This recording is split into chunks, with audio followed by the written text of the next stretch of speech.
Howdy folks. Welcome to Tale Trail. Today in this channel, we'll be sharing some real and raw stories about relationships and more. Stick around to hear how they made it through. Or if they did. Without further ado, let's get into some tales together. When I was 17, my mother was diagnosed with breast cancer. 2 years later, she passed away. During these 2 years, my dad was not around much. He was always working and going on business trips. My aunt and grandma took care of Mom. About 5 months after my mother's passing, my dad introduced me to his new girlfriend. I was pissed. I yelled at him, expressing how quickly he moved on from Mom when they decided to tell me they had been in a relationship for 3 years. My dad had been cheating on my mom while she was dying. His business trips were to meet his affair partner. I was so angry that I packed my stuff and left his house. I haven't spoken to him since that day. Currently, I am 25. The only family I speak to is an aunt who helped me when I left my dad's house. A few days ago, my aunt called me, asked me how I was, and then asked me if I heard from Dad. I said, why would I hear from him again? My aunt said Dad is getting married to his affair partner, and by going to his wedding, it would help us mend our relationship. I said, why would I do that? He is dead to me. There was a silence on the phone for a bit before my dad replied, asking if that was what I felt about him. I immediately cut the call when I heard his voice. I realized he was with my aunt when she made the call to me. I texted my aunt, telling her I asked her not to tell Dad anything about me, and she agreed back then. She texted me back, saying I was an asshole for saying what I said, and my dad is crushed hearing that, and that I should move on by now. I did not want to argue with someone who helped me, so I blocked her. Over the next 2 days, I got sent a wedding invitation to my mailbox. The only person in the family who knew my address was my aunt, and she gave my number to various members of the family. I am being bombarded with calls and texts from Dad, uncles, cousins, and saying I should give him a chance and come to the wedding. Some are calling me names for saying what I said. I got a text from the affair partner saying my dad is thinking of postponing the wedding, and I should just talk to him. For context, the affair partner was a friend of my mom and knew she had cancer. I said it's not my fault if he postpones the wedding. I don't want to have a relationship with Dad or her. They're trying to force it. It got quiet after that. But being told by so many people from my dad's side I am an asshole did leave me conflicted, but I am sticking to my guns. So, am I wrong? Let's read some community comments before we move on to the update. Your aunt violated your trust, and the rest of your family needs to be cut off too. Opie replies, yeah, I have blocked 39 numbers. But what my aunt did really made me sad. I genuinely thought she cared for me. Another comment says, it feels like there is a catch here for them to want to reach out now and not years ago. And Opie responds, actually, I thought about this too. And I think you may be right because I got some texts like, it's a son's duty to take care of his father, and your future kids would want their grandfather in their life. And on his safety, Opie says, thank you. I am in the process of changing my number and updating contacts. As for where I live, it's a pretty secure apartment. You can only come in after me or someone buzz you in, then you have to write down your name with security and the elevator works with a key fob only. I am hoping that I don't have to move but keeping my options open if it escalates. Opie gave a mini update in the comments saying, I sent a text to all 39 numbers who called or texted me detailing what Dad did and blocked all of them. I don't care for their responses. Now for the update. Hello. First, I want to thank all who commented on the first post and all who messaged me. It really helped me stick with my decision to not go to the wedding. I wanted to update earlier, but it's been pretty hectic with work. So, after the many texts and calls from multiple family members, I sent a text to all the numbers detailing what Dad did and why I choose to be no contact with him. I then blocked all the numbers. I have changed my number but kept the old number in a separate phone to collect evidence if they start to harass me from random numbers. But luckily, nothing happened, and I thought that was that. A week or so after that, my aunt's fiancé came to my apartment. He knows what time I get off work and was waiting for me in the parking lot. I was apprehensive, but he assured me he only wanted to talk. And according to him, the text I sent has caused a shitstorm in that family. He told me that some of the cousins who did not know what happened in the past started to question Dad and affair partner, and they started to get defensive and deny it, but someone revealed that it was true. This has caused a massive argument within the family with some cousins pulling out of the wedding. Dad wanted to postpone the wedding so he could talk to me, but the affair partner threatened to leave him if he did that. The news of what Dad and affair partner did also reach some of their friends who were at one point friends of my mom as well. Some of them have also pulled out of the wedding, and this caused the affair partner to have a breakdown and started banning anyone who brings it up, family members included, from the wedding. According to Aunt's fiancé, she is blaming this all on me, says I did this intentionally. I laughed at that. The wedding is still somehow happening. I asked him about my aunt and how all this started, and he said all he knows is that there was a conversation of how bad the family would look if I wasn't at the wedding, and that my aunt offered to call me. He said that he disagreed, but she did it anyway. He said that he is only here because he felt I needed to know what happened. I thanked him, but said I will be going completely no contact with her, and by extension him as well. He agreed, wished me well, and left. I'm not going to lie and say I am completely okay. I miss my aunt. I miss my mom. But I know what I did was the right thing. I'm currently staying with my girlfriend, and she has been cheering me up by coming up with absurd ways to ruin the wedding. As a lot of you said, I should try therapy, and I'm going to take that advice. Some of the comments have made me realize that I have bottled up a lot of grief and anger. I am super nervous about it, but I also feel it'll do me good. So, once again, thank you for all your comments and advice. Ciao. On the girlfriend's ideas, Opie says, the very first idea she came up with was, let's go to the landfill and catch some rats, then let's release them at the wedding. It got progressively worse from that. Obviously, this is just for fun, and I have no intention of going anywhere near that wedding. But reading some of the ideas here is giving me a good laugh. Wow, Opie, that sounds like you lost both your parents. Your strength in standing up for what you believe is right is admirable. Wishing you healing and peace. The next story is titled, Wife Ruined My Staycation and I'm Trying Not to Lose It, by username ThrowRA Frustrated Hub. I work a very demanding job. There are very few, if any, times during the year when I have the luxury to take a few days off to myself. When I get home from work, between cooking dinner, doing dishes, and taking care of chores around the house, I get maybe 2 hours a day to relax. My wife gets upset if I don't spend all of that time with her. So, I don't get to watch my shows, play my video games, or read my books. I've told her many times that I need time to relax and do the things I enjoy, and she'll agree with me, but then start giving me things to do or try to get me to do something else with her within 30 seconds of me starting.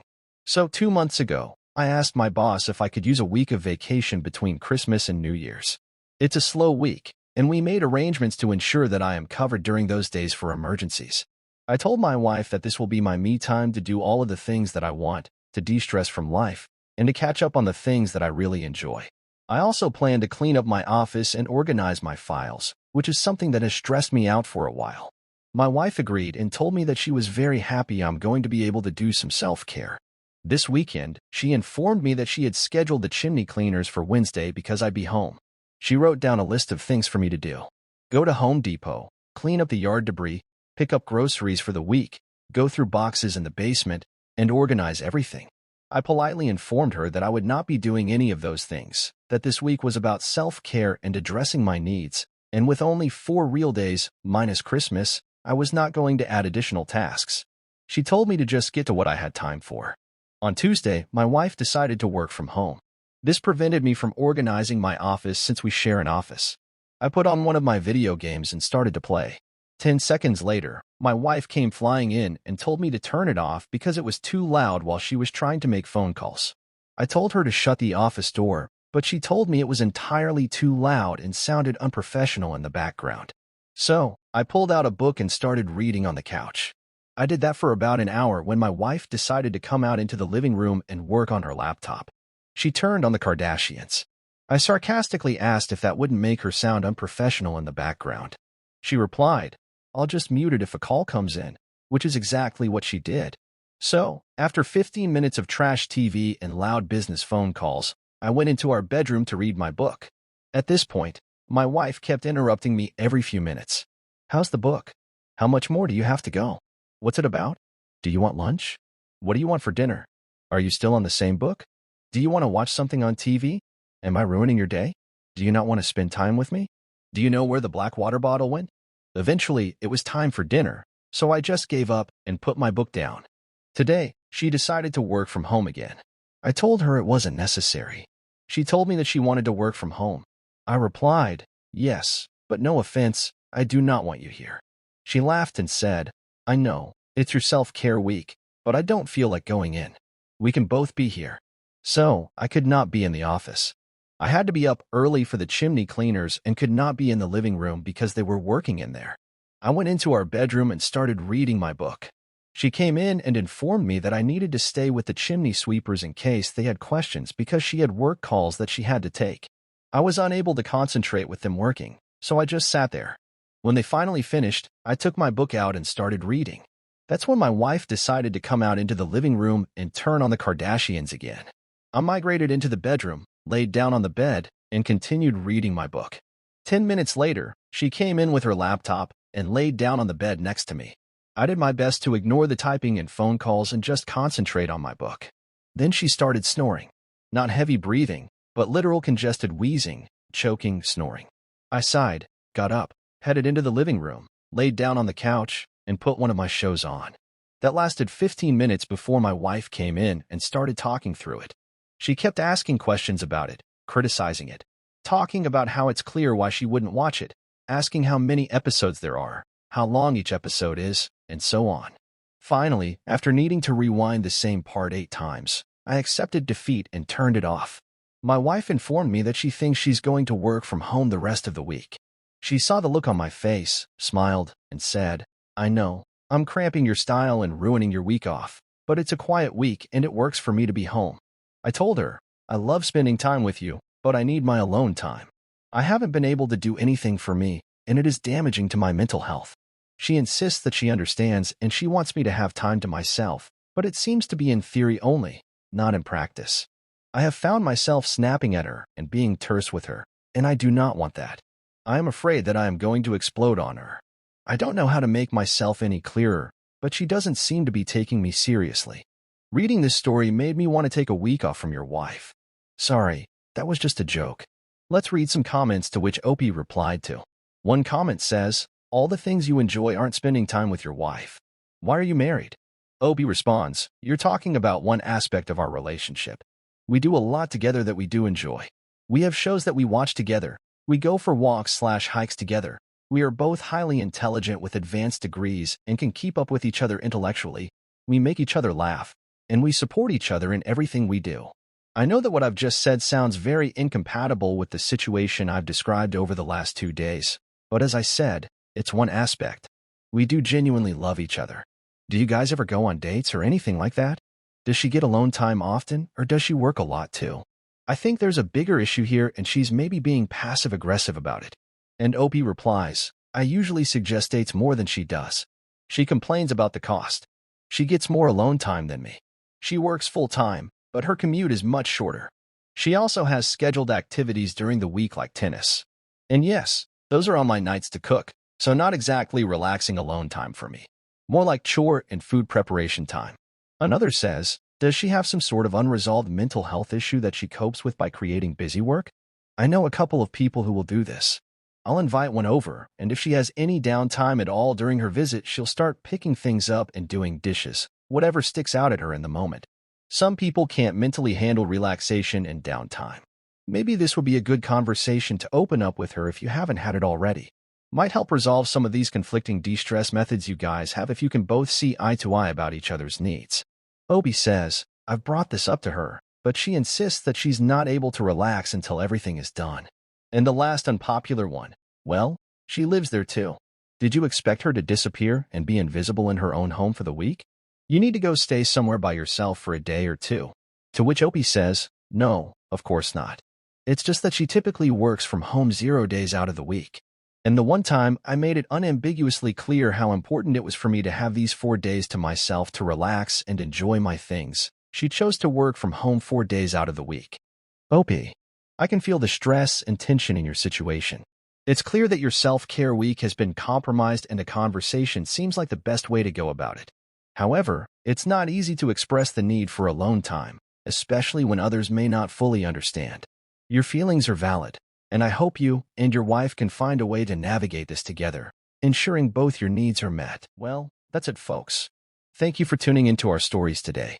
If you found it engaging or have thoughts to share, drop a comment below. Your feedback means the world to us. If you enjoyed this, don't forget to leave a like, subscribe for more content, and hit that notification bell to stay updated.